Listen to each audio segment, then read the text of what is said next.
எங்கேயுமே ஹிந்துன்ற வார்த்தை நமக்கு இல்லை. நமக்கு பேர் ஹிந்து அப்படின்னு எங்கேயுமே சொல்லப்படலை.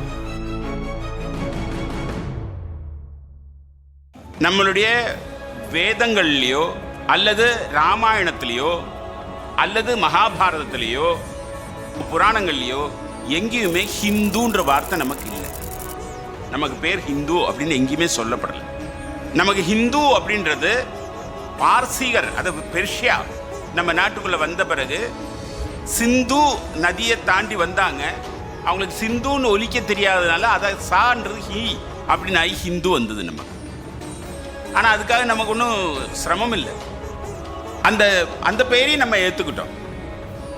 நம்ம அதுக்கு விளக்கம் கொடுத்தோம்.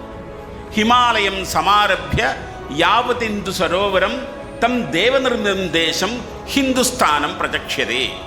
இமயமலையில் துவங்கி இந்துமா கடல் வரைக்கும் இருக்கக்கூடிய இந்த நாடு, இந்த தேசம், இது தேவர்களால் உருவாக்கப்பட்ட தேசம். இதை ஹிந்துஸ்தானம் என்று சொல்கிறோம், அழைக்கிறோம் அப்படின்னு நம்ம இதுக்கு விளக்கினோம். அது தர்மம் தான் நம்முடைய பெயர். தாரணா தர்ம வித்யாகு தர்மோ தாரேதி பிரஜ. தர்மம் என்பது நமக்கு எப்படி வாழ வேண்டும் அப்படின்ட்டு நம்ம கற்பிக்கிறது, நம்ம சொல்லிக் கொடுக்கிறது. அதுதான் தர்மம்.